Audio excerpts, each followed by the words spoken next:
Ils sont tous les deux sur le podium des plus grands champions de Bunka. Fabre est là, Verena est là, ils sont prêts. C'est la première demi-finale des Masters de la saison 1 de Bunka.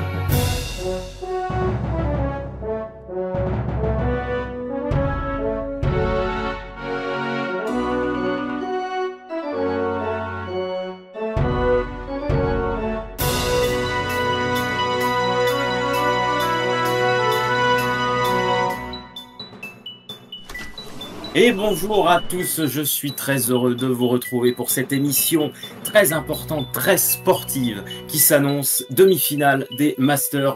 On inaugure cette phase finale, on va se régaler, hein. On vous a préparé vraiment le gratin de la saison. Alors avant de commencer, on va féliciter Anthony qui a remporté la phase qualificative que vous avez vue la semaine dernière. Il a vaincu tous les champions de Bunka, sauf le podium évidemment qui était qualifié d'office. Pour ces demi-finales, on retrouvera Anthony face à Tristan, qui est notre numéro 2, la semaine prochaine, avec Lucie. Et cette semaine, donc, pour cette première demi-finale, on a le numéro 1 et la numéro 3. D'abord, on va accueillir celui qu'on surnomme désormais le petit prince de Bunka. Je crois qu'on peut dire qu'il est devenu une légende maintenant dans tout le pays, grâce à son règne. Pour l'instant, il est invaincu dans notre émission. Il a eu 14 victoires en cette fin de saison. Applaudissements pour Fabre, s'il vous plaît. Bonjour Fabre. Bonjour, bonjour. Bah écoutez, ravi de revenir là. Je me suis un peu reposé ces derniers jours là. J'ai regardé les autres se battre en duel. Pour la première fois depuis 14 dimanches, maintenant, tu as pu faire la grasse matinée la semaine dernière. Ouais, voilà. Et puis là, il fait beau aujourd'hui. L'été arrive dans quelques semaines, donc on est détente quoi. Et face à toi, elle a remporté 7 victoires cette saison. J'ai envie de dire, elle a séché toute sa concurrence. On se rappelle même une émission où elle a rattrapé un 17-0. Donc, on ne sait jamais à quoi s'attendre avec elle. C'est une championne très redoutable que nous accueillons aujourd'hui face à Fabre. C'est Verena. Applaudissements pour Verena. Comment ça va ?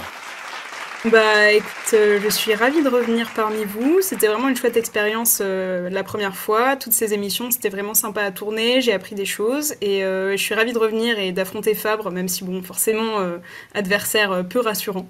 Mais en tout cas, très contente de participer à nouveau. Alors aujourd'hui, nous sommes le 11 mai. Dans 2 jours, va s'ouvrir le Festival de Cannes. Alors, pour la première fois, on vous a communiqué les thèmes à l'avance. Donc, en théorie, vous avez eu le temps de réviser. Est-ce que, du coup, le cinéma, j'avais cru comprendre que Fabre, c'était pas tellement ton domaine? Verena, peut-être un peu plus. On mise tout sur la manche 2.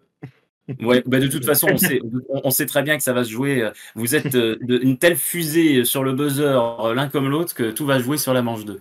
Petite nouveauté que nous allons introduire dans cette émission et dans les Masters, et peut-être après pour la saison 2. Alors évidemment, comme d'habitude, celui ou celle qui remportera la question d'estimation prendra la main pour la manche 1. Mais désormais, il bénéficiera également d'un joker qui va vous permettre, si vous pensez que votre adversaire se trompe, a donné une mauvaise réponse, ou voire n'a pas donné de réponse, et que vous avez la réponse à une des questions qui seront posées en manche 1, eh bien vous pourrez utiliser le joker avant le verdict, avant qu'on vérifie si c'est la bonne réponse ou pas, pour proposer votre réponse, et si vous avez la bonne réponse et que votre adversaire ne l'a pas, eh bien c'est vous qui empocherez les points qui étaient mis en jeu pour cette question. Donc ça peut rapporter gros, ça peut faire la différence avant même le début de la ligne de front. Et on rappelle évidemment l'enjeu des Masters, puisque Fabre, ce n'est pas un match d'exhibition, comme on dit dans le sport, ce n'est pas une émission spéciale juste pour s'amuser. Tu remets ton titre en jeu aujourd'hui. Et dès aujourd'hui, face à Verena, puisqu'on rappelle que le gagnant, le vainqueur, ou évidemment la gagnante des Masters, commencera la saison 2 avec nous en tant que champion, en tant que championne, pour continuer d'étendre son empire après avoir mangé, si j'ose dire, celui de ses adversaires. Donc on joue gros aujourd'hui, on joue déjà pour 113 bases. Hein, si on cumule les 86 bases de Fabre et les 27 bases de Verena, c'est parti, on commence tout de suite avec la question d'estimation. Combien de films ont été visionnés par le comité de sélection du Festival de Cannes cette année? Vous avez 20 secondes pour taper votre réponse.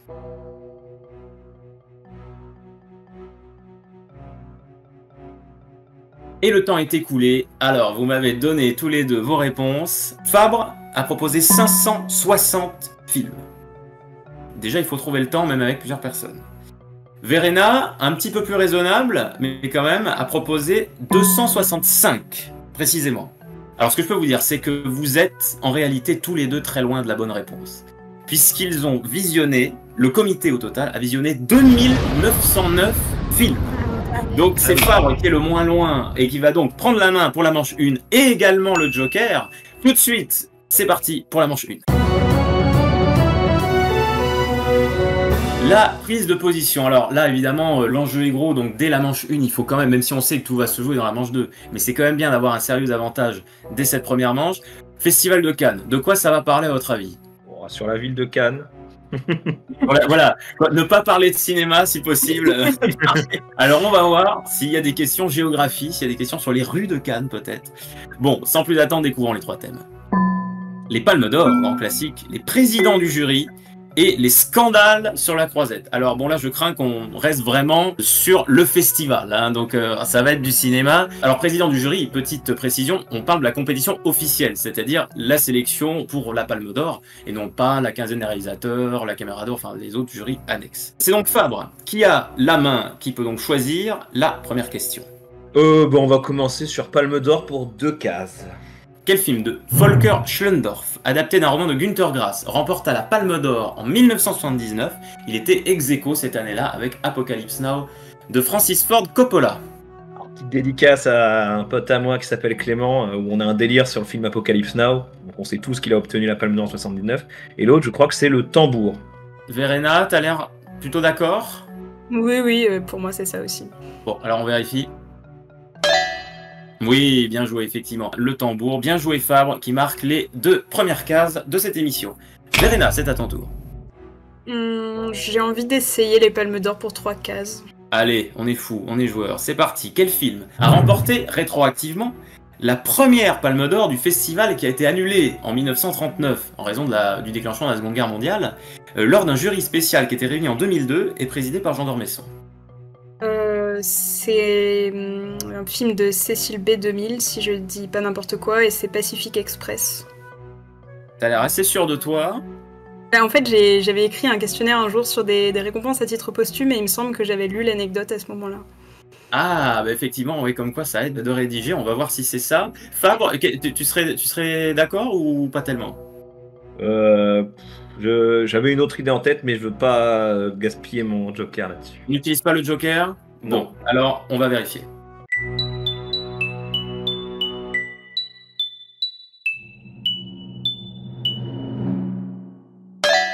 Oh là là, bien joué Verena. Comme quoi les souvenirs de rédactrice. Bien joué, tu prends la tête déjà de ce match. 3 cases. Fabre. On va faire scandale sur la Croisette pour 2 cases. Ah, on aime bien tout ce qui est croustillant ici. Alors, quel film de Gaspard Noé fit scandale lors de sa projection à Cannes en 2002, en raison de 2 scènes particulièrement violentes ayant provoqué de nombreux malaises? Alors, on m'a parlé effectivement de cette fameuse séance où pas mal, il y a 200-300 personnes qui se sont barrées, je crois. Oui. C'est Irréversible. Je crois qu'il y a presque la moitié de la salle, effectivement, et il y avait même des pompiers qui étaient présents, il y a eu des malaises. On vérifie tout de suite. Bien joué, c'est bien Irréversible, effectivement, de Gaspard Noé. Ça fait 4 cases pour Fabre. Verena, on contre-attaque. Ouais, je vais prendre président du jury pour 2 cases. Alors, quel écrivain français, prix Goncourt en 1925 pour son roman Rabolio, a présidé le jury du festival en 1952? Enfin, question littérature aussi. Ouais, je vais dire Maurice Genevoix, mais je suis pas 100% sûre, mais... Alors, Fabre, est-ce que tu as une autre idée? Non, c'est pas mal comme proposition, donc... c'est pas mal. Je dis rien. Ordinateur, on vérifie. Ah oui, bien joué, c'était bien ça. Bien joué Verena, un sans faute pour l'instant de la part de vous deux.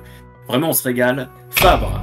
Ouais, et je tente scandale sur la Croisette pour 3 cases. Allez, on surenchérit. C'est parti. Qui a réalisé le film La Grande Bouffe en 1973, qui fit scandale à Cannes, car il dénonçait indirectement le faste et l'abondance auxquels s'adonnaient les festivaliers?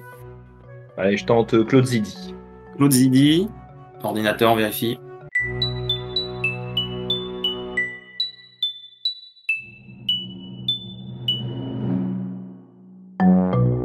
Non, c'est pas ça malheureusement. Verena, alors tu peux pas utiliser de joker, mais est-ce que t'avais la réponse? Il me semble que c'est Ferreri, j'ai plus le prénom. Oh oui, bien joué, c'est Marco Ferreri. Ouais, bien joué. Pour le coup, ça aurait valu le coup de gagner la question d'estimation. Et oui, mais c'est pas pour fort l'estimation. Tu aurais pu gagner les 3 cases. C'est pas très grave, tu gardes quand même la tête, une courte tête, mais l'essentiel c'est d'être en tête. Dans cette première manche, où est-ce qu'on va maintenant? Allez, je vais quand même tenter président du jury pour 3 cases, on va jouer. Hein. Eh bien, on est là pour jouer. Quelle actrice et cinéaste norvégienne, célèbre pour ses rôles dans des films d'Ingmar Bergman, présida le jury de la compétition officielle en 2001? J'ai qu'un seul nom qui me vient, c'est Liv Ullmann. Liv Ullmann. Oula, Fabre Grimace. Pourquoi Oui, tu j'ai. Ma soeur en a parlé et je crois que c'est ça, ouais. Ça me parle. Alors, pas de joker utilisé du coup. On va vérifier.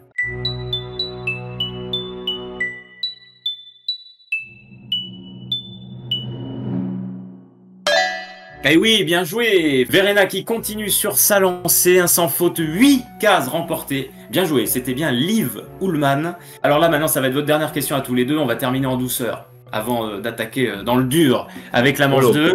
On va jouer sur une case. Alors, Fabre. Les palmes d'or pour une case. Quels frères, prénommés Luc et Jean-Pierre, ont remporté 2 fois la Palme d'Or, en 99 pour Rosetta et en 2005 pour L'Enfant? Ce sont les frères Dardenne. Pas les frères Cohen, par exemple. Eh non. C'est pas les bons prénoms, pas les bons films. Ouais. On vérifie. Oui, bien joué. Ça fait 5 cases pour Fabre au départ sur la ligne de front. Et Verena, on va conclure cette manche 1 avec toi. Je vais rester sur président du jury pour une case. Allez, on y va. Quel cinéaste américain présida le jury en 2004, 10 ans après avoir remporté la Palme d'Or pour Pulp Fiction? C'est Quentin Tarantino. Je crois bien aussi, avec Pulp Fiction. On vérifie ensuite. Bien joué pour... J'ai pas eu le temps d'utiliser mon joker. Ah, dommage. Qu'avais-tu comme proposition à nous faire? J'avais rien d'autre. Ouais, malheureusement, le joker n'a servi à rien, mais au moins, tu n'as pas pu utiliser le joker, mais tu as empêché Verena de l'utiliser en remportant la question d'estimation. Donc c'est quand même important. Exactement. Parce que déjà, elle a une belle avance là déjà, elle en aurait eu encore plus si c'est elle qui l'avait remporté. Donc c'est bien, tout n'est pas perdu pour Fabre. Évidemment, tout n'est pas gagné pour Verena. Le plus dur reste à faire, ne loupez pas, sortez les popcorn, on attaque tout de suite avec la manche 2. Vous aimez notre émission? N'hésitez pas à nous soutenir en vous abonnant à notre chaîne YouTube, en partageant nos vidéos. Et si vous souhaitez rejoindre l'aventure Boomka, vous pouvez postuler au casting via le lien en description. Alors, prêt pour l'aventure? On est au pays de la culture, et si vous avez aimé déjà le combat entre nos deux champions, mais ce n'était qu'un avant-goût, ce n'était qu'un amuse-bouche de ce qui nous attend maintenant, le grand match que vous attendez tous dans cette première demi-finale entre Fabre et Verena. Alors évidemment, on va laisser de côté un petit peu le Festival de Cannes, là on est dans tous les domaines de la culture générale, je vous pose des questions en rafale, comme vous le savez, le premier ou la première de vous deux qui complète la ligne de front se qualifiera pour la finale, la grande finale qui aura lieu donc dans 3 semaines, et vous y retrouverez soit Tristan, soit Anthony, en fonction de qui gagnera la demi-finale que vous verrez la semaine prochaine. Alors, petite précision, pour ces masters, on a allongé la durée qu'il y aura entre chaque palier. Avant c'était 1 minute, et bien pour ces masters ce sera 1 minute 30. Donc pendant 1 minute 30, les questions vaudront une case, ensuite elles vaudront 2 cases, puis 3 cases, etc. Est-ce que tout est clair? Est-ce que vous avez pris une grande respiration? Est-ce que vous êtes prêts dans les starting blocks pour attaquer cette bataille? Yes.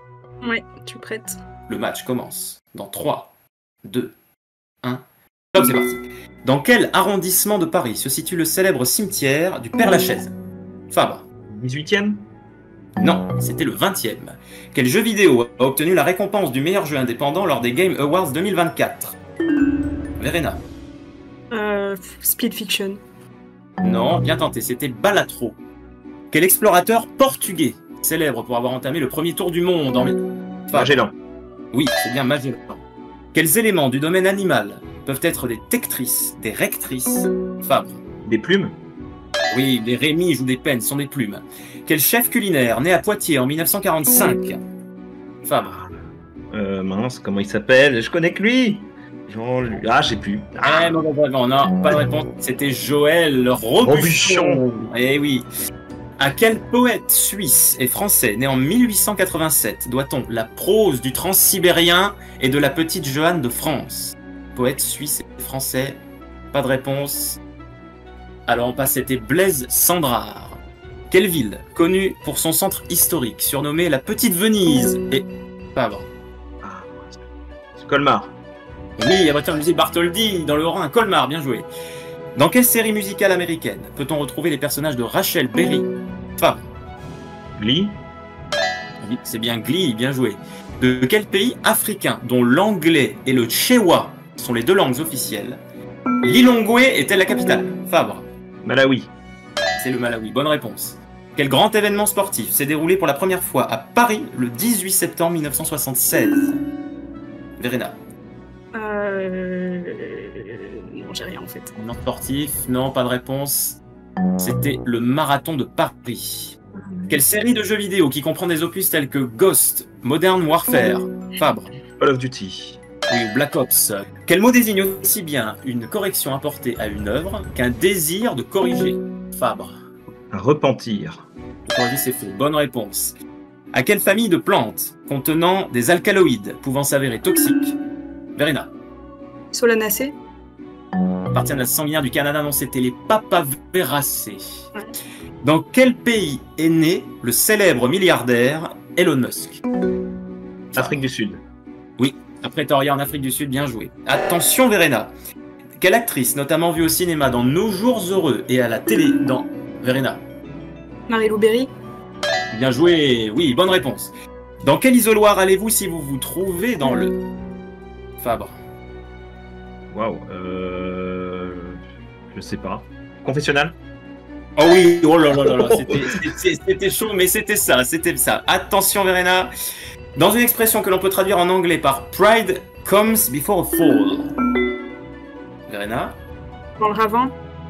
Oui, bonne réponse, anticipe, quel beau match. Qui a peint le tableau L'Infante Marguerite en bleu en 1000... Verena. Velasquez. Oui, c'est bien Velasquez en 1659, elle remonte. Quel navigateur internet d'origine norvégienne est Fabre? Mozilla Firefox.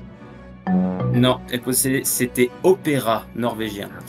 Combien font 60 au carré? Verena. 3600. Oui, bien joué. Oh là là, elle prend la tête. Attention, Fabre. Dans la chanson Les Petits Papiers, quel type de papier Régine? Verena. Papier d'Arménie. Fait-elle rimer avec le mot amour? C'était le papier velours, mais c'est bien tenté. En histoire romaine, comment désigne-t-on la magistrature dans laquelle le pouvoir est contrôlé par 3 hommes? Comme... Triumvirat. Oui, comme César, Pompée, Crassus, le triumvirat. Quelle opération mathématique élémentaire est parfois notée avec un point ou une astérisque? Fabre. Multiplication. Oui, Fabre qui contre-attaque, qui remonte. Attention. Quelle ville est la préfecture des Pyrénées-Orient? Fabre. Oh. Non. Oriental. C'est Oui. Perpignan. Ah là là, attention. Dans quel film de Roland Emmerich portant une année pour titre? 2012. Oui, c'est 2012, la fin du monde selon les Mayas. Après avoir subi des pressions de la Fédération française de gymnastique, quel gymnaste? Verena. Nemours. Kayla Nemours, très très bonne réponse, on se régale. De quelle nationalité serait le joueur de foot Didier Azanavicius dans le film Didier? Lituania. Et oui, alors qu'il n'a jamais mis les pieds à Vilnius, c'est bien lituanien. Quel pont de 8 km de long, mis en service en 2000, relie Le pont de l'Öresund. Le pont de l'Öresund. Oh là là, attention Verena, on peut remonter. Quels prénoms ont en commun l'un des fantômes du jeu vidéo Pac-Man et le partenaire de la criminelle Bonnie Parker? Clyde. Eh oui, Bonnie and Clyde. Quelle émission de télécrochet présentée par Laurent Boyer était diffusée? Graine de Star. Oui, c'est bien Graine de Star. Oh là là, et attention, et ça passe toujours pas. Par opposition au fil de ferriste, quel acrobate? Verena. Funambule. Oui, bien joué. Quel acronyme, se prononçant de la même manière qu'une commune des Landes, désigne le principal indice boursier? Verena. Dax. Oui, le DAX. Attention, elle remonte à nouveau égalité. Et quel match? Quel journaliste a donné son nom à un prix créé en 1933? Albert Londres. Le prix Albert Londres, oui. Quel nom donne-t-on au cri de la sauterelle? Fabre. La cymbalisation. Non, ah non, ça c'est la cigale, c'est la stridulation. Quel genre artistique caractérise les peintures suivantes? La motte de beurre d'Antoine Volon. Verena. Nature morte. Eh oui, c'est une nature morte. En quelle année l'édit de Nantes a-t-il été... Fabre. 1685. Révoqué, il a anticipé, c'est bien 1685. À quelle chanteuse lyonnaise, nommée aux victoires de la musique dans la catégorie Révélation féminine, doit-on le titre Faut que tu m'aimes, issu de son album? Je sais pas. Santa. Non, fille lacrymale, c'est Stiletto. Quel homme politique a été moqué dans une parodie de la chanson Moi Lolita par une chaîne de télé catalane? Fabre. Manuel Valls. Voilà, et ça suffit, victoire de Fabre. Oh là là là là là là là là là. Il sauve son titre, mais alors, quel match c'était? Alors je crois que c'est l'un des plus beaux matchs qu'on ait eu de toute l'histoire de Bunka. Ça commence sur les chapeaux de roue, ces phases finales des Masters, moi je vous le dis. Et à plusieurs reprises, Verena a été en tête. Mais on sait qu'elle peut remonter. Et là, t'as bien remonté. Franchement, tu t'es bien battu, Verena. Je pense qu'il y a pas trop de regrets à avoir. C'est terrible en fait avec Fabre. Mais à chaque fois que j'ai l'impression de prendre la main, en fait non, c'est pas moi. Il est allé plus vite et ouais, c'est dur. Ouais. Mais franchement, t'as quand même pris la main beaucoup de fois parce qu'on a vu dans ces dernières semaines, dans tous ces matchs, il est quand même plusieurs fois. Enfin, souvent impérial, et là, toi, t'étais vraiment redoutable sur le buzzer. Ah ouais, c'était un grand bravo. Que dire? Est-ce que vos impressions, Fabre, comment t'as vécu ce match? Bah, à un moment, quand je suis à 17-1, je me dis, allez, ça va le faire. Mais non, je vais voir, elle reprend des points. Je me dis, bon, ça va être chaud.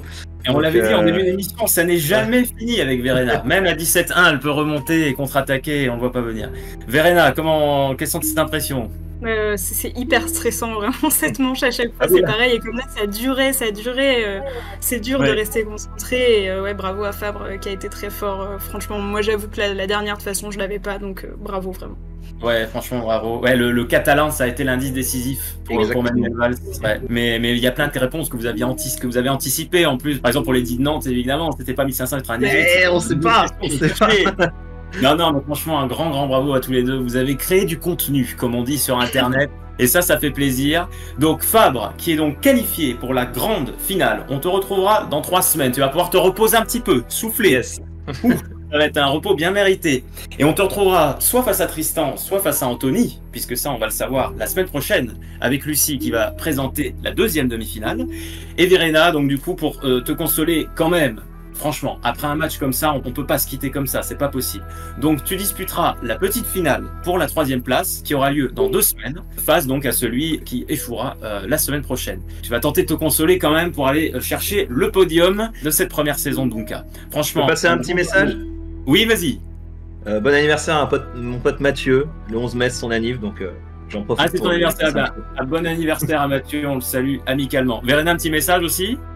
Simplement, coucou à ceux qui me regarderont, et puis merci d'avoir organisé ces masters, parce que ça m'a fait très plaisir de pouvoir rejouer, comme toujours, des questions de qualité, c'était top. Bon, on est très touchés, nous, vous savez, le plaisir est partagé. Franchement, là, on s'est régalé. Moi, j'avoue que j'en venais pas large, moi aussi, dans ce match, mais c'était vraiment un bonheur. C'était vraiment un bonheur à animer. On vous retrouve, du coup, Fab, dans 3 semaines, Verena, dans 2 semaines. Mais vous, on vous retrouve la semaine prochaine, déjà, pour la 2e demi-finale. Soyez là, soyez au rendez-vous, on espère. À bientôt dans Bunka. Salut!